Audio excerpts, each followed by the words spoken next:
नमस्ते। काठमाडौँको इन्द्रचोकमा मारवाडीको एकजना बच्चालाई दहीको कतारो किनेर ल्याउनका लागि उसको बुबाले 50 रुपियाँ दिएछन्। बच्चा दही किनेर फर्कदा बाटोमा 100 रुपियाँको हरियो नोट खसेको देखेछ। उसले खुसी हुँदै 100 को नोट टिप्न खोज्दा 50 रुपियाँको दहीको कतारो जो उसको टाउकोमा थियो टाउकोबाट खसेर भुइँमा फुटेछ। त्यसपछि बच्चा बुबाले कुट्लान् भनेर डराएछ, तर त्यो दृश्य देखेर उसको बुबाले उसलाई ठिक गर्यो बेटा भनेछन्। मारवाडीको बच्चाले पैसा भन्ने कुरामा सानैबाट उसको दिमागमा राखिएको हुन्छ वा सानैमा उसले चिनेको हुन्छ भन्ने कुराको यो एउटा किंवदन्ती मात्रै हो। नमस्ते, स्वागत छ यहाँहरूलाई आजको यस भिडियोमा, जसमा हामी मारवाडी समुदायको बारेमा दोस्रो पटक कुराकानी गर्न गइरहेका छौँ। यसभन्दा अगाडि पनि मारवाडी समुदायको बारेमा एउटा भिडियो मैले अलरेडी अपलोड गरिसकेको थिएँ, जसमा यहाँहरूको भरपूर माया र सहयोग पाएपछि आजको यस भिडियोलाई तयार पारेर यहाँहरू समक्ष प्रस्तुत भएको छु। मारवाडीहरूको नेपाल प्रवेशको कथा केही समय अगाडि व्यवसायी दुर्गा प्रसाईले भनेका थिए कि बर्माबाट मारवाडीहरू नेपाल आएका थिए। दुर्गा प्रसाई अनुसार मारवाडी समुदाय 1985 सालमा बर्माबाट नेपाल फर्केका थिए या नेपाल पसेका थिए। ती मारवाडी नेपाल प्रवेश गरेको लगभग आज 95 वर्ष भएको या भनौँ 95 देखि 100 वर्ष आसपास भएको देखियो। अहिले उनीहरू बलियो स्थितिमा रहेका छन्। ऋषि धमलासँगको कुराकानीमा प्रसाईले तत्कालीन समयमा सोहनलाल गोल्यान सहितका 16 परिवार बर्माबाट सरकारले आर्थिक अनियमितता गरेको आरोपमा देश निकाला गरेको या देश निकाला गरेपछि भागेर नेपाल आएको सुनाएका थिए। प्रसाई अनुसार बर्माबाट लखेटिएका मारवाडीहरू को थिए त भन्दा मोती दुगड, नन्दु मुन्दडा, राजु मुन्दडा, पवन सरिया, सोहनलाल गोल्यान, पवन गोल्यान, बासु गोल्यानहरू थिए। दुर्गा प्रसाईको कुरामा कतिको सत्यता छ र वास्तवमा मारवाडी समुदायहरू नेपाल आएको र नेपालमा आएर व्यापार व्यवसाय मार्फत देशको अर्थतन्त्रमा टेवा पुर्याएको बारे त हामीले सुन्दै आएका छौँ। तर आज हामी त्यो विषयमा होइन, आज हामी मारवाडीहरूको जुन अर्को लट थियो या भनौँ न एउटा समूह थियो, त्यो कहाँबाट आएको थियो त त्यसमा हामी जाँदैछौँ। बर्माबाट आएको नआएको भन्ने कुरामा हामी त्यतातिर जान चाहेनौँ, किनकि त्यो एउटा अलिक कस्तो विषय भयो भने जुन विषयमा कुनै पनि प्रमाणहरू त्यस्तो छैन। हुनसक्छ बर्माबाट लखेटिएका थिए, तर लखेटिँदाखेरि मारवाडी भन्न मिल्दैन, भारतीय र केही नेपाली पनि लखेटिएका थिए। अब नेपालीहरू नेपाल स्वतः उनी आउन पाए। अब मारवाडीहरू फेरि पहिले भारत गए र भारतबाट फेरि कुनै तरिकाले नेपाल पसेका थिए। त्यो नेपाल पसेको पार्ट हामी फेरि अर्को भिडियोमा राखौँला, कसरी पसेका थिए भनेर। अहिलेको विषयवस्तु के हो भन्दा मारवाडीहरूलाई कसरी नेपाल भित्राइयो र सुरु कसरी भयो। हामी सुरुवाती समयमा जाँदैछौँ जहाँबाट मारवाडीहरू नेपाल आएका थिए, जसमा भारतको बेतियाबाट नेपाल पसेको भन्ने कुरा त हामी यस भिडियोमा राख्ने नै छौँ। त्यो कसरी स्टेप स्टेपमा हामी जानेछौँ। हामी बेतियाबाट नेपाल प्रवेश गरेका मारवाडी समुदायको कुरा गर्दैछौँ र केही खोज अनुसन्धान गरेका छौँ। आउनुहोस् भिडियोमा प्रवेश गरौँ। मारवाडीहरू नेपाल छिरेको तिथिमितिबारे त तथ्य यकिन त केही पनि छैन। सबैमा मारवाडीहरूको नेपाल प्रवेशबारे फरक फरक मतहरू छन्। तर बेतियामा रहेकी आफ्नै बुहारीको घर जाँदा जङ्गबहादुरले मारवाडीहरू भेटेका र त्यतैबाट नेपाल भित्रिआएको बुझिन्छ। भनिन्छ मारवाडीहरूलाई उनको कौशल र उनको व्यापारको सिप जो थियो त्यो जङ्गेलाई एकदम मन पर्यो र जङ्गबहादुरलाई त्यो चिज मन परेपछि उनले यो चिज त नेपालमा पनि हुनुपर्छ, बिकज नेपालको अर्थतन्त्रमा यसले ठुलो फाइदा गर्छ भन्ने कुरा त्यो बेला पनि जङ्गबहादुरको सोच उनको दिमागमा आयो। कति उनी तीक्ष्ण र दूरदर्शी रहेछन् भन्ने कुरा त जङ्गे यहाँबाट थाहा हुन्छ नि। आज हामीले जङ्गबहादुरलाई जति गाली गरे पनि केही कुरामा उनले देशको लागि सोचेकै रहेछन् नि। जस्तै यो मात्र नभएर उनले भारतसँग विभिन्न व्यापारका लागि बाटो खोले, त्यतिखेर जुन ब्रिटिस राज्य थियो, र त्यसपछि पनि अझ उनले ब्रिटिसलाई सहयोग गरेर नेपालका 4 जिल्ला जुन गुमेका थिए त्यो फिर्ता लिएर आए। सो त्यसले गर्दाखेरि जङ्गबहादुरलाई जसले जे भने पनि उनी भित्र देशभक्ति केही थियो। देशको लागि देशलाई एकजुट गर्ने, देशलाई तोड्नु हुँदैन, देशलाई छुट्टिनु दिनु हुँदैन, वा देशका सिमानाहरूको बारेमा पनि उनी अहिले पनि जङ्गे पिलर हेर्नुहोस् न तपाईँ सिमानामा छन्। त्यो सानो कुरा होइन नि। जङ्गबहादुर कति देशभक्त थिए भन्ने कुरा ठिक छ, त्यसमा हामी नजाउँ। हाम्रो अहिले विषयवस्तु भनेको मारवाडी हो, तर त्यसलाई पनि जोड्न त जरुरी थियो नि। र यी नेपाल भित्राउने क्रममा जुन मारवाडीहरू थिए त्यसमा हरजस राय, उच्चडमल मारवाडी यानि टिब्रेवाला होइन, र आसाराम घाँसीराम जसलाई सुरजमल भनिन्छ, लाई त्यसपछि व्यवसायका लागि नेपाल भित्राइयो र एक थरी उनको जो इतिहासकार छन् उनको भनाइ छ। निरञ्जन टिब्रेवाला उच्चरमलका 6औं पुस्तामा पर्छन्। उनका अनुसार विक्रमी सम्वत 1912 सालको नेपाल भोट युद्धमा गरेको सहयोगका लागि उच्चरमल परिवारका एक सदस्यले जङ्गबहादुरबाट तकमा पनि पाएका थिए। त्यसपछि विक्रमी सम्वत 1921 सालमा आफ्नो पुर्खाले नेपालमा कारोबार गरेको प्रमाण रहेको टिब्रेवाला बताउँछन्। साथै उद्योगपति राजेन्द्र खेतानका पुर्खाले पनि सन् 1966 को नेपालमा व्यवसायिक कारोबारको लागि सरकारी निस्सा पाएको प्रमाण पनि उनले बेला बेला दिएका छन्। त्यो बेलाको कुरा हो जब जङ्गबहादुर प्रधानमन्त्री बन्नासाथ नेपाल भित्रिएका मारवाडीहरूमध्ये धेरैजसोले भारत र तेस्रो मुलुकबाट कपडा आयात गरी नेपालमा बेच्ने गर्थे।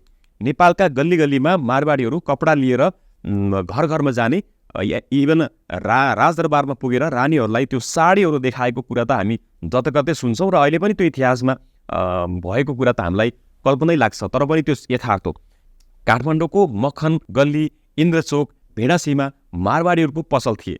मारवाडीहरूको पसल त्यतिखेरै खुलेका थिए। चन्द्रशमशेर प्रधानमन्त्री भएको बेलासम्म त रामकरण, केदारदास, मायाराम, भोलाराम, बुद्धराम, हरिजस राय, सुनिल लाल, हरिनारायणहरू नेपालका नामी व्यापारी भएको लन्डन एयरबुकमा उल्लेखित छ। तपाईँ पढ्नुहोस् यो किताबलाई।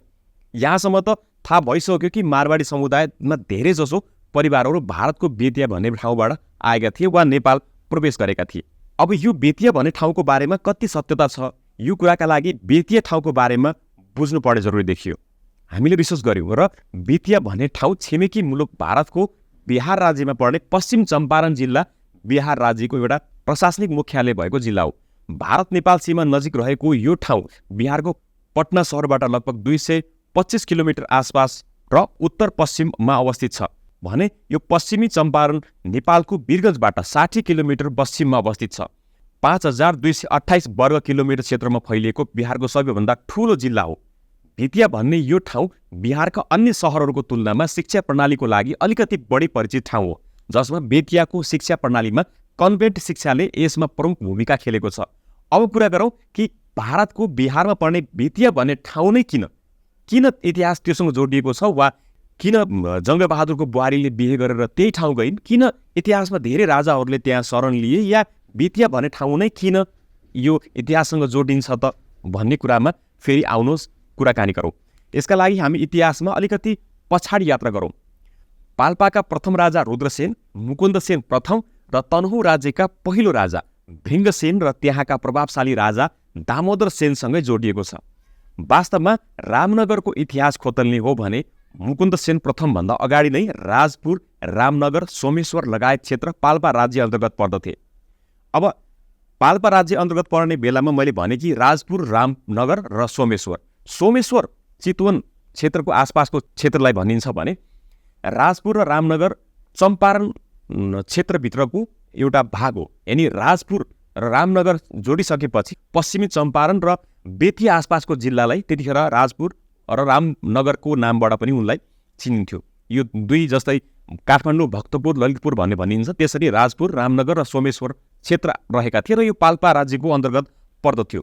यहाँसम्म थाहा भयो कि नेपालकै कुनै समयमा त्यो राज्य थियो या भूभाग राज्य अन्तर्गत पर्दथ्यो। जस्तै मुकुन्द सेनको मृत्युपछि उनका छोरा कुबेर सेन राजपुर यानि कि चम्पारणको राजा भएका थिए।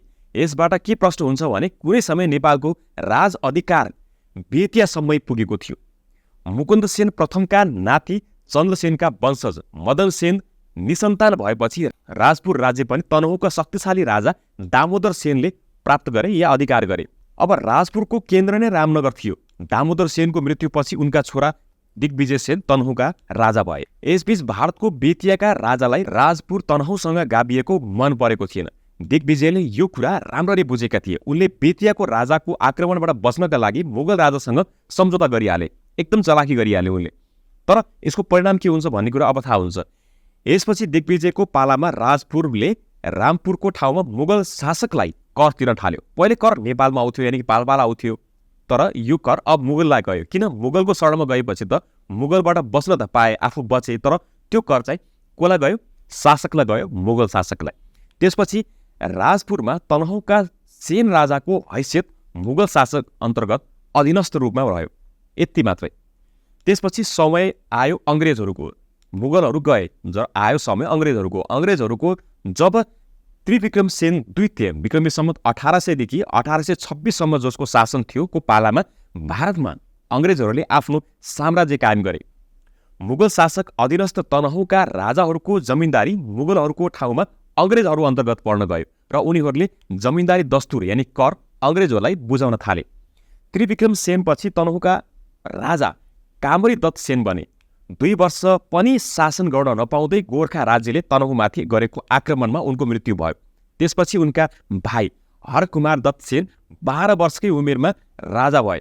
त्यति बेला नेपाल एकीकरण अभियान चल्दै थियो र तीव्र रूपमा थियो। पृथ्वीनारायण शाहको त्यो अभियान त रोकिने कुरै थिएन। त्यो त पुरै पूर्वदेखि पश्चिम, मेचीदेखि महाकाली, अझ महाकालीदेखि पारी र मेचीदेखि वारी, अझ कहाँसम्म त्यो पुगेको थियो भन्ने कुरा त इतिहासको कालखण्डमा छ। हिम्मत खण्ड पछिको जो नक्सा छ नेपालको, नेपाल खण्ड, त्यसमा त्यो नक्सा हेर्न सकिन्छ। तर अब फर्कौँ त्यहाँ। बालक राजा भएकाले तनहुलाई आफ्नो बनाउन नेपालले र तनहुकै जमिनदारी रहेको राजपुरलाई आफ्नो बनाउन बेतियाले प्रयास गरिरहेको थियो। किनकि बेतियालाई पहिलेदेखि एउटा त्यो थियो कि त्यो राज्य हाम्रो किन पाल्पालाई हामी कर तिर्छौँ, पाल्पाको अधीनस्थ किन छौँ, वा राजपुर रामपुरसँग हरेक कुरासँग बेतियाको राजालाई एउटा रिस थियो, राग थियो। त्यसले पनि त्यो आक्रमण चाहिँ गरिराख्ने भन्ने कुरा उनको प्लानमा थियो। शाह राजाहरूको बारम्बार हमलामा परेर तनहु राज्य उस्तै कमजोर भइसकेको थियो र मौका छोपी बेतियाका राजाले नयाँ कागजपत्र र लगतहरू खडा गरे। त्यसै आधारमा अङ्ग्रेज शासन अन्तर्गत रहेको राजपुरका 15 तप्पा मध्ये 12.5 तप्पा आफ्नो नाममा दर्ता गराउन सफल पनि भए बेतियाका राजा। यता विक्रमी सम्वत 1839 कार्तिकमा हरकुमार दत्त सेनले शासन गरेको तनहु राज्य घुम्यो। राज्य घुमेपछि हरकुमार दत्त चम्पारण पुग्दा 2.5 तप्पा जमिन मात्र भाइ जानकी दत्त सेनको नाममा थियो। हरकुमार दत्तले भाइको नाममा रहेको त्यो जग्गा पनि, त्यो जमिन पनि आफ्नो नाममा ल्याएर र रामनगरमा सानोतिनो दरबार बनाएर सहपरिवार त्यहीँ बस्न थाले। त्यति बेला उनलाई रामनगरका राजा पनि भन्न थालियो, या धेरैले राजा पनि भने राजा साहब भन्ने बोलाउन थाले। अङ्ग्रेजहरूले राजाको उत्तराधिकारी युक्त पदवी र 2.5 तप्पाबाट प्राप्त हुने राजकीय खानगी कायमै राखिदियो उनलाई। यो राज्यको सीमा पूर्वमा चक्रसन, पश्चिममा भैँसालोटन, उत्तरमा सोमेश्वर र दक्षिणमा बेतिया राज्यको माहुली डुमरियासम्म थियो। यस अन्तर्गत 584 मोजा पर्थे। त्यति बेला नेपाल एकीकरणको क्रममा राज्य गुमाएका अन्य राजाहरू पनि आश्रयका लागि कहाँ जान्थे? रामनगर नै जान्थे। उनीहरूलाई रामनगरले यथेष्ट आतिथ्य प्रदान गरेको इतिहास पनि प्रशस्तै भेटिन्छन्। पछि रामनगरका राजा हरकुमार दत्त सेनले राजपुरको घुमेको भूमि फिर्ता ल्याउन प्रयास पनि गरे, तर सकेनन्, असफल भए। उनले नेपालका राजासँग सम्बन्ध बढाउने प्रयास पनि गरे। यसबीच राजा रणबहादुर शाह, जो काठमाडौँमा त्यतिखेर शाहवंशीय राजा भाड भैलो भएर 1857 सालमा बनारस पुगेका थिए। हरकुमार दत्तले राजाका सहयोगीहरूलाई पत्र लेखेर नजिक हुने प्रयास पनि गरे। 3 वर्षपछि 1860 सालमा रणबहादुर शाह नेपाल फर्कदा हरकुमार दत्तले आफ्ना माइला छोरा तेज प्रताप सेनलाई पनि सँगै पठाएका थिए। यसले रामनगर र नेपालबीच सम्बन्ध अझ नजिकै गएको इतिहास पनि देखाउँछ। रणबहादुर शाहले आफ्नी एउटी छोरीको विवाह तेज प्रताप सेनसँग गरिदिए। विवाहपछि ती राजकुमारीको नाम के राखियो? तेज राज्य लक्ष्मी राखिदियो। माइतीबाट तेज राज्य लक्ष्मीलाई चितवनको सोमेश्वर पर्वत आसपासका लगभग 51वटा गाउँ दाइजोमा दिइयो। राजा हरकुमार दत्तको विक्रमी सम्वत 1862 असारमा निधन भयो। उनका जेठा छोरा अनन्त प्रतापको पहिले निधन भइसकेको थियो र माइला छोरा तेज प्रताप रामनगरका राजा भए। तेज प्रतापको समयमा बुटवल र शिवराजको विषयमा अङ्ग्रेजसँग नेपालको विवाद त सुरु भइसकेको थियो र विवाद भइसकेपछि अङ्ग्रेजले नेपालबाट भागेर आश्रय लिन भारत पुगेका विभिन्न राज्य गुमाएका राजा रजौटाहरूलाई फर्काइदियो। नेपालको भूमिमा अङ्ग्रेजको अधिकार कायम भए पहिलेकै राज्य फिर्ता गर्ने वचन दिए र त्यो वचनको प्रभावमा तेज प्रताप पनि परे। उनले आफ्ना भाइ अमर प्रताप सेनलाई अङ्ग्रेजको सहयोगी बनाएर नेपाल आक्रमणका लागि पठाए। यो जुन युद्धको कुरा मैले गरिराखेको छु, यो युद्ध सानो युद्ध होइन, यो युद्ध ठुलो युद्ध थियो। विक्रमी सम्वत 1871 देखि 1872 को नेपाल अङ्ग्रेज युद्ध समाप्त भएपछि गरिएको सुगौली सन्धि अनुसार सीमाङ्कन हुँदा नेपालको चितवन र रामनगर बीचको सीमारेखा सोमेश्वर पर्वतलाई मानियो, यानि दक्षिण फेदीलाई मानियो। सोमेश्वरको उत्तर र दक्षिण दुवैतर्फका गाउँ तेज प्रताप सेनकी रानी तेज राज्य लक्ष्मीलाई नेपालको दरबारले दिएका दाइजो थिए। अब यो लगभग 25देखि 26 माइल लामो र 7देखि 8 माइल चौडा भूभाग राजकुमारीको विवाहमा नेपालको दरबारले दिएको दाइजो थियो। राजकुमारीको मृत्यु भइसकेकाले उक्त भूभाग नेपाल सरकारले फिर्ता लिएको घोषणा रणजङ्ग पाण्डेले पठाएको फौजले गर्यो। फौजले अब उपरान्त उक्त जमिनको सबै प्रकारको कर नेपाल सरकारलाई बुझाउनु उर्दी जारी गर्यो। नेपालको यो कदम ब्रिटिस सरकारलाई मन परेन। उनीहरूले यसलाई नेपालले युद्धको हाँक दिएको ठाने। अङ्ग्रेजले कर्णेल ओलिभरको नेतृत्वमा आफ्नो फौज रामनगर पठायो। नेपालले अङ्ग्रेजसँग युद्ध छेड्ने आँट गर्न सकेन। करिब 1 वर्षपछि नेपालले फौज फिर्ता ल्यायो। पहिले जस्तै सोमेश्वरको दक्षिण फेदी नै सीमा कायम भयो र सो कायम भएका कारणले चम्पारण अधीन बेतिया पूर्ण रूपमा भारतमै रह्यो। आज हामी त्यही बेतियालाई भारतको हिस्सा स्वीकार गर्न परेको छ, बाध्यता छ। बेतियासँग अरू धेरै कुराहरू नेपालसँग सम्बन्ध रहेको र गहिरो सम्बन्ध रहेको देखिन्छ। जस्तै पाल्पाका राजा मुकुन्द सेन प्रथम र उनका छोरा भृङ्गसेनको हाङ्गोले तनहुमा करिब 250 वर्ष शासन गर्यो। उनीहरूकै वंशज रामनगरमा मुगल शासन र ब्रिटिस राज अन्तर्गत अधीनस्थ राजाका रूपमा रहे।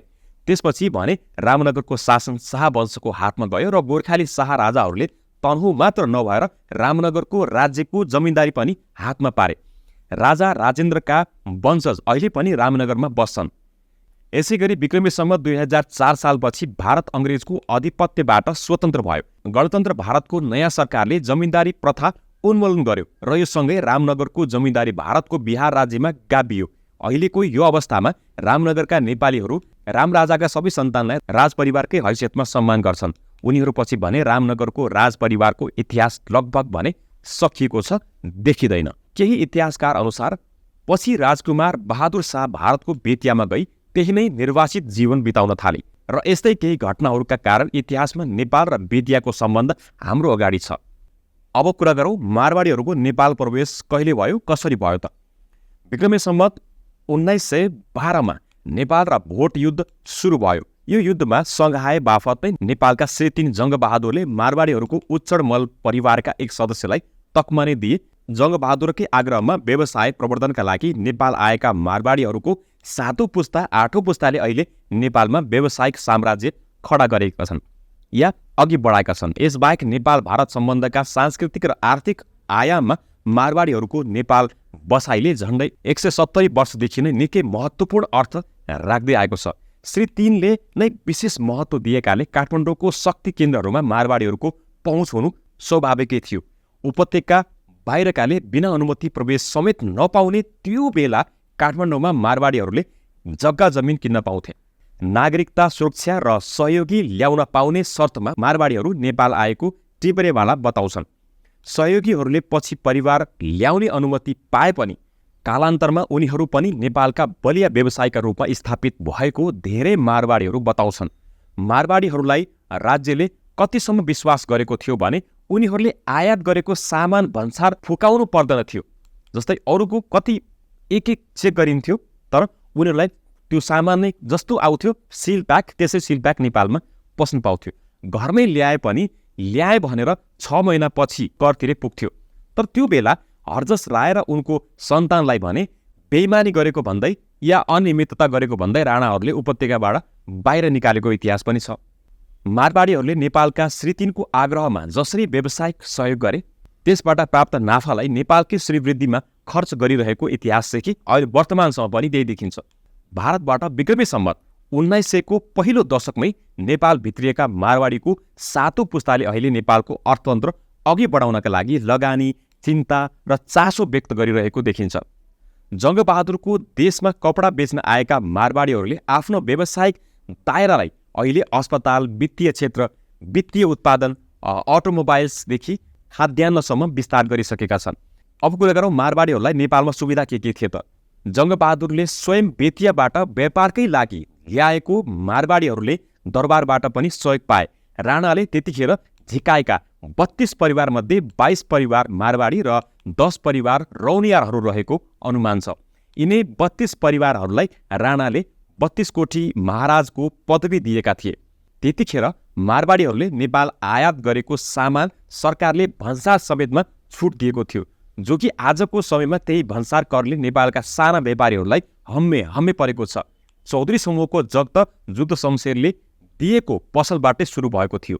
विनोद चौधरीका हजुरबुबालाई युद्धले पुरस्कार स्वरूप नयाँ पसल कबल दिएका थिए। वास्तवमा विक्रमी सम्वत 1990 भुइँचालो जाँदा युद्ध शमशेर राणा प्रधानमन्त्री श्री 3 थिए। मारवाडीहरूलाई लखेट्न युद्धकै रानीहरूले समेत कान फुक्ने गरेका थिए। तर जब विनाशकारी भूकम्पले देश तहस नहस भयो तब स्थानीय व्यापारीहरूले चिउरा समेत लुगाए। स्थानीय व्यापारी भनेको यहाँका नेवारहरू।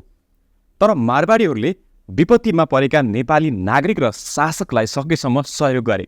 युद्ध शमशेरले त्यतिखेर बडा उल्टो सोचे रहेछु, आपतमा परेको बेला मारवाडीहरूले सहयोग गरे, यहाँका साहु अन्य व्यापारीहरूले त चिउरा समेत लुकाए भनेका मारवाडीहरू बताउँछन्। मारवाडीहरूको प्रगति नेपालका प्रथम फोर्ब्स अर्बपति विनोद चौधरी मारवाडी समुदायकै हुन्। सायद उनले गर्दा नेपाल पनि व्यापारमा अगाडि छ भनेर कतै हामीले गर्व गर्ने ठाउँ पनि थियो। उनी मल्टिनेसनल नेपाली व्यवसायी त हुन् नै, चौधरीले सिजिक रूपबाट विभिन्न वित्तीय र व्यावसायिक कारोबार गरिरहेका छन्। त्यसैगरी एनएमबी बैंकका अध्यक्ष पवन गोल्यानको नेतृत्वमा रिलायन्स स्पिनिङ मिल, ट्राइकोट इन्डस्ट्रिज तथा शिवम प्लास्टिक लगायतका उद्योगहरू छन् र अहिले माटो भन्ने उनको एग्रिकल्चरतिर ठुलो बिघाका जग्गाहरू लिएर उनले कृषिमा हात हालेका छन्। यसको साथै कपडा, धागो, प्लास्टिक, वित्तीय क्षेत्र, रियल एस्टेट, हस्पिटालिटीमा होटेलहरू छन्। कृषि लगायतका क्षेत्रहरूमा उनी पवनको नेतृत्व रहेको छ र गोल्यान समूहको वर्चस्व छ। उनी सोहन लाल गोल्यानका छोरा हुन्। यस्तै एमजी खेतान प्रमुख रहेर लक्ष्मी बैंक, हिमालयन बैंक तथा प्राइम लाइफ इन्सुरेन्समा लगानी रहेको खेतान ग्रुपको उत्पादन क्षेत्रमा पनि लगानी छ। सनराइज बाइक दुगड ग्रुपले नै चलाएको छ। दुगड ग्रुपका अध्यक्ष मोतीलाल दुगड पनि मारवाडी नै हुन्। यस्तै जगदीश प्रसाद अग्रवालको नेतृत्वमा विशाल ग्रुप रहेको छ। उक्त समूहले बैंकिङ, अटोमोबाइल्स, इन्सुरेन्स, शिक्षा, हस्पिटालिटी, कृषि इत्यादि क्षेत्रमा लगानी गरेको छ र एनआइसी एसिया र नेपाल इन्फ्रास्ट्रक्चर बैंक निफ्रा लगानी उनकै छ। नेपालको व्यापार व्यवसायको ठूलो हिस्सा नै ओगेटेर बसेका मारवाडी समुदाय चौधरी, गोल्छा, विशाल समूह, टिएम दुगड ग्रुप, मोरारका, एमसी समूह र केडिया, एमएस समूह, गोयल समूह, तातेड परिवार, मदनलाल, चिरञ्जीवी लाल समूह, राठी, गोयल, जैन, सङ्घाई र अग्रवाल समूह, खेतान परिवार, शङ्करलाल अग्रवाल, जगदीश अग्रवाल, पवन कुमार भीमसरिया, निरञ्जन टिब्रेवाला र मनोज कुमार अग्रवाल बारम्बार सुनिने नाम हुन्। नेपालको उत्पादनदेखि सेवा क्षेत्र, बैंकिङ तथा वित्तीय एवं पुँजी बजारमा मारवाडीहरूको साम्राज्य नै फैलिएको छ। जनसङ्ख्या 1 लाखभन्दा अलिक बढीको हाराहारीमा भए पनि हरेक नेपाली कहाँ अहिले मारवाडी समुदायका उत्पादन, व्यापार व्यवसायको तरङ्ग फैलिएको छ। जुट उद्योग सञ्चालनमा गोल्छा, विमान कम्पनी सञ्चालनमा खेतान, पेट्रोलियम आयातमा टिब्रेवाला, अपार्टमेन्ट व्यवसाय यानि कि ठुला बिल्डिङ हेर्नुहुन्छ नि त्यसमा सूरजमल परिवारको महत्त्वपूर्ण भूमिका रहिआएको छ। शङ्करलाल टिब्रेवालाले त 1990 सालमा कालीमाटीमा नेपालकै पहिलो पेट्रोल पम्प खोलेको प्रायजसो सबैलाई थाहा छ। रोजगारीदेखि राजस्वसम्म नेपालमा अहिले ठूला करदाता कार्यालयले बुझ्ने राजस्वको हिस्सा हेर्दा मारवाडी समुदायबाटै खुलेका उद्योगहरूको योगदान बढी देखिन्छ। मारवाडीहरूले खुलेका उद्योग र व्यवसायमा हजारौंको सङ्ख्यामा नभई लाखौंको सङ्ख्यामा रोजगारी सृजना भइरहेको छ। नाफालाई सञ्चित नगर्ने बरु व्यवसाय विस्तार गरिहाल्ने शैलीका कारण दिनानुदिन मारवाडीहरूले रोजगारी सृजना गरिरहेका छन्। बैंकिङ र बीमा क्षेत्र नेपालका निजी बैंकहरूमा मारवाडी समुदायको निकै लगानी रहेको छ। यो कुरामा कुनै पनि नकार्न मिल्दैन। लगभग बैंकिङ र बीमा क्षेत्रमा मारवाडीहरूको आधिपत्य नै छ भन्दा त फरकै नपर्ला। एनएमबी बैंकमा मुरारका, अग्रवाल, राठी, गोयल, गोल्यान, जैन लगायतको लगानी छ। एनआइसी एसिया बैंकमा जगदीश अग्रवाल सहितका 6 सदस्य र लक्ष्मी बैंकमा अध्यक्ष राजेन्द्र खेतान सहित 4 सदस्य अरू मारवाडी छन्। प्राइम र कुमारी बैंकमा केएल दुगड समूहको संस्थापक शेयर छ। ग्लोबल बैंकमा त मारवाडी परिवारको लगानी छ भने लुम्बिनी बैंकमा 5% लगानी मारवाडीकै छ। नेपाल मेगा इन्भेस्टमेन्ट बैंक लगायतका बैंकहरूमा पनि मारवाडीहरूको लगानी छ। सनराइज, सिद्धार्थ बैंकमा पनि मारवाडीहरूको अधिकार छ। यसैगरी नोबेल बैंकमा 53% शेयर र कुमारी र सिभिल बैंकमा 15% शेयर र नेपाल बैंकमा 20% मारवाडीहरूको लगानी रहेको छ। बीमा क्षेत्रमा पनि थुप्रै इन्सुरेन्स कम्पनी मध्येमा 11 देखि 12वटामा मारवाडीको या समुदायको लगानी छ भने अन्य कम्पनीहरूमा पनि उनीहरूको धेरै थोरै शेयर त छँदैछ। यसबाहेक साबुन, केमिकल, डिटर्जेन्टमा 5 मध्ये 4 उद्योग मारवाडीका छन्। चिनी उत्पादनमा 11 उद्योग मध्ये 9वटा उद्योग मारवाडीका छन्। जुट उद्योगमा 4 मध्ये 3 उद्योग मारवाडीकै छन्। विद्युतीय तार उत्पादन गर्ने 10 उद्योगमध्ये आधामा त मारवाडी परिवारको लगानी छ। ज्वेलरी र जेम्समा 22 एसोसिएट सदस्यमध्ये 8 जना मारवाडी छन्। कत्था, रोजिन एन्ड टर्पेन्टाइनमा 5 मध्ये 3 उद्योग मारवाडीकै छन्। प्याकेजिङ, कागज, पल्प र स्ट्र बोर्डमा 9वटा सदस्य उद्योगमध्ये 6वटा त मारवाडीकै छन्। प्लास्टिक, फोम, पोलिथिन र रबरमा 22 सदस्य उद्योगमध्येमा 13वटा मारवाडीका छन्। कपडा, गार्मेन्ट, कार्पेट, उलन र धागोमा 36 ठूला उद्योगमध्ये 13 त मारवाडीका छन्। ट्रेडिङभित्रमा 54 मध्येमा 13 कम्पनीका मालिक मारवाडी छन्। यो बाहेक सेवामूलक उद्योगमा कुरा गर्ने हो भने राधेश्याम सर्राफको याकेनियति आयात रहेको छ भने शशिकान्त अग्रवालको म्यारियट चेन उनले भित्र्याएका हुन्। शङ्कर ग्रुप काठमाडौँ र उपत्यका बाहिर 5 तारे होटलहरू विस्तार गर्दै गइरहेको छ। मोती दुगडको 5 तारे होटल निर्माणको प्रक्रिया सुरु भएर पनि उनले काम अघि बढाइसकेका छन्। चौधरी समूहको नवलपरासी र चितवनमा रिजोर्टहरू बनाइसकेका छन्। गोलियान समूहको भर्खरै एउटा होटल उद्योग सुरु भइसकेको छ जसको नाम हयात प्यालेस हो। अब सूचना प्रविधिको कुरा गर्ने हो भने स्यामसुङ ब्रान्ड दीपक मल्होत्राको छ। एप्पल शङ्कर ग्रुपको छ। नोकिया गोल्सा ग्रुपको छ। स्पाइस कलर्स ब्ल्याकबेरी जो कि अलिक लकी ग्रुपको छ। सिजी र एलजी चौधरी समूहको छ। एसपी, त्यसपछि लगिटेक, डेल, हुवावे गोल्सा समूहको छ। होम अप्लायन्सेसमा विद्युतीय सामग्रीमा स्यामसुङ ब्रान्ड गोल्सा समूहको छ। साप टिभी शङ्कर समूहको छ। एलजी र सिजी चौधरी ग्रुपको भइहाल्यो। फुजित्सु, प्रोलिङ्क, भर्बा टिम यो भनेको एसएचटिसीको छ। त्यसपछि अन्य व्यवसायहरू जस्तै नर्विक अस्पताल चौधरी समूहको छ। कान्तिपुर मिडिया कैलाश सिरोयाको छ। हाउसिङ र अपार्टमेन्ट चौधरी, एमएस सुरजमल समूह, केल दुग्गड समूह तथा राजकुमार अग्रवाल। प्रविधि र शिक्षामा पङ्कज जलान छन्। आइटीमा दीपक अग्रवाल छन्। आज मारवाडीहरू नेपाली नागरिकता लिई पूर्ण रूपमा नेपाली नागरिक भई यहाँका बासिन्दा भइसकेको अवस्था छ। यसमा कुनै दुईमत छैन। तर मारवाडी समुदायको इतिहास नै हेर्ने हो भने यो एक प्रकारले भारतीय जातीय समूह हो। यिनीहरू भारतको राजस्थानको मारवाड क्षेत्रबाट यिनीहरूको उत्पत्ति भएको मानिन्छ। यिनीहरूको भाषा जसलाई मारवाडी पनि भनिन्छ जुन राजस्थानी भाषाको छत्रो छाया अन्तर्गत पर्ने या अन्तर्गत आउने गर्दछ, जुन इन्डो आर्यन भाषाहरूको पश्चिमेली क्षेत्रको एक हिस्सा पनि हो। यिनीहरू पहिले राजस्थानी राजपूत साम्राज्य युगको समयमा अन्तर्देशीय व्यापारीहरूको रूपमा र पछि औद्योगिक उत्पादन र अन्य विभिन्न क्षेत्रहरूमा निवेशकको रूपमा एक अत्याधिक सफल व्यावसायिक समुदायको रूपमा परिचित छन्। अर्को मान्यता के छ भने काठमाडौँलाई व्यापारको केन्द्र बनाउनका लागि नेपाली राजघरानाले भारतबाट पहिले पटक पटक मारवाडीहरूलाई आमन्त्रित गरेर नेपाल ल्याएको कुरा सत्य हो। राणाहरूले नै उनीहरूलाई बेतियाबाट नेपाल लिएर आएपछि राणाहरूले उनीहरूलाई व्यापार गर्न या निर्माण गर्न निम्तो दिए। अब नेपालमा बेतियाबाट त आए, तर बेतियामा कहाँबाट आए भन्ने कुराकै मैले कुरा गर्दाखेरि लगभग मारवाडीको इतिहास खोतल्न जरुरी छ। यसमा तपाईँहरू पाउनुहुनेछ कि मारवाडीहरू दक्षिण एसियाली बहुभाषिक समूह, विशेष गरी भारत, बर्मा र नेपालमा प्रयोग हुने एक छाता शब्द हो। यो मारवाडीहरू नभएको कुनै देश छैन सायद, मलाई लाग्छ ठुला देश, विकसित देश जहाँ पनि यिनीहरू छन्, यिनको वर्चस्व छ। यिनीहरू त्यही देशका भएर त्यो देशमा आफ्नो आत्मसमर्पण गरेर काम गरिराखेका हुन्छन्। त्यसमा कुनै आपत्ति छैन, कुनै कसैलाई दुई मती छैन। भन्ने हो भने भारतको पूर्वी राजस्थान क्षेत्रबाट उत्पत्ति भएको र हिन्दू र जैन दुवै समावेश भएको एउटा समुदाय हो। यो समुदायको समृद्ध भाषा मारवाडी जो कि राजस्थानी भाषाहरूको भित्रको छाता अन्तर्गत समावेश भएको भाषा हो र राजस्थानका 3वटा महत्त्वपूर्ण क्षेत्र मारवाड, मेवाड र शेखावतीबाट उत्पन्न भएको भनिन्छ। सामान्यतया यिनीहरूको अत्याधिक सफल व्यापार कौशल राजपूत राज्यहरूको युगमा भित्री व्यापारीहरूको रूपमा परिचित र आज तिनीहरूलाई वाणिज्य सङ्घको सम्बन्ध र व्यापारिक गतिविधिहरूमा आफ्नो बलियो नेटवर्कको लागि चिनिन्छन्। व्यापार उद्यमको क्षेत्रमा आफ्नो उपस्थिति बाहेक मारवाडी समुदायले आफ्नो समृद्ध सम्पदा, संस्कृति र परम्पराको लागि पनि ख्याति कमाएका छन्। तिनीहरूको समुदायसँगको सम्बन्ध, परिवारको घनिष्ठ सम्बन्ध र यिनीहरूको शासकहरूसँगको सम्बन्ध कलात्मक सुन्दरता र यावत संस्कृतिहरूलाई झल्काउँछ। राजा पृथ्वीनारायण शाहको पालादेखि नै नेपालमा मारवाडीहरूको ऐतिहासिक पृष्ठभूमि त कहीँ देखिन्छ। नेपाल छिर्ने अनि व्यापार गरेर जाने यस्तो पुरानो इतिहास र संस्कृति पछाडि झापा मारवाडी समाजले गर्वका साथ नेपालमा पहिलो मारवाडी महोत्सव 2018 अप्रेल 28, 2018 काठमाडौँमा भृकुटी मण्डपमा आयोजना गरेको थियो। यो उद्देश्य के थियो भने मारवाडीहरूको संस्कृति र परम्परालाई प्रदर्शन गर्नु, यसको इतिहास, संस्कृति र परम्पराको बारेमा चेतना र ज्ञान बढाउने उद्देश्यका साथ यो कार्यक्रम गरिएको थियो। यसबाहेक मारवाडी भाषालाई राष्ट्रिय भाषाको रूपमा सम्मिलित गराई मान्यता दिने पनि यिनको प्रयास थियो।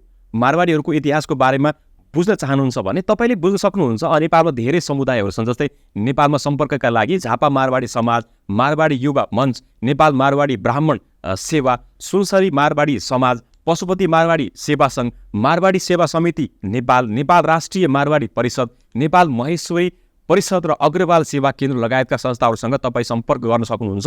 तपाईँले सबै कुराहरू विस्तृत पाउनुहुन्छ, इतिहासदेखि वर्तमान सबै पाउनुहुन्छ। अब यिनीहरू धर्म कल्याणका विषयमा पनि एकदमै एक्टिभ छन्। CSR भन्छौँ जसलाई हामी। मारवाडी समुदायको भान्सामा माछा मासु मदिरा वर्जित छ। नेपालमा मारवाडीहरूको पुरानो परिवारमध्येका एक बनवारीलाल मित्तल 2004 सालमा झाडा र फैलदा लसुन प्याज खाएर बाँचिन्छ भनेर त्यो बेला मात्र भान्सामा लसुन प्याज भित्रिएको बताउँछन्। जैन र हिन्दू धर्मावलम्बीहरूमा मारवाडी समुदायको सामाजिक कल्याण र परम्परागत संस्कार नै हो। 2010 सालमा काठमाडौँमा मारवाडी सेवा समिति स्थापना गरेका उनीहरूले अहिलेसम्म निःशुल्क होमियो दातव्य चिकित्सालय, निःशुल्क भोजन र पानी तथा धर्मशाला चलाउँदै आएका छन्। आधुनिक CSR अर्थात् कर्पोरेट सोसल रिस्पोन्सिबिलिटी नआउँदै मारवाडी व्यवसायहरूले त्यो बेलादेखि नाफाको निश्चित अंश लोक कल्याणमा खर्च दिए आएका छन्। उदाहरणका लागि खेतान समूहले हरिखेतान बहुमुखी क्याम्पस, काठमाडौँ विश्वविद्यालय लगायतको स्थापना र सञ्चालनमा भूमिका खेलेका थिए भने केडी अर्गनाइजेसनले आँखा अस्पताल सहितका थुप्रै सामाजिक क्षेत्रमा योगदान दिएका छन् भने यसै गरी गोल्छा अर्गनाइजेसनले रामलाल गोल्छा आँखा अस्पताल र हंसराज गोल्छा अस्पताल सहितका संस्थानमा महत्त्वपूर्ण योगदान दिएको भुल्नु हुँदैन। साथै चौधरी समूहले विद्यालय, छात्रवृत्ति लगायतका क्षेत्रमा तथा मुरारका अर्गनाइजेसनले रामकुमार उमा प्रसाद मुरारका अस्पताल क्याम्पस स्थापना र सञ्चालनमा महत्त्वपूर्ण योगदान दिएको त हामीले भुल्नै हुँदैन। मलाई लाग्छ कि आज आएर मारवाडी नभएको नेपाल कल्पना गर्ने हो भने नेपाल आर्थिक मात्र होइन सामाजिक अवस्थामा पनि धेरै पछाडि देख्छु। आज आएर जो जसले मारवाडीहरूलाई गाली गलौज गरे पनि उनीहरूको योगदान अतुलनीय छ। किनभने नेपालका गाउँको त कुरै छोडौँ, नेपालका सहरहरूमा पनि अवसर छैन भनेर नेपाली युवा युवतीहरू धमाधम विदेश पलायन भइरहेका छन्।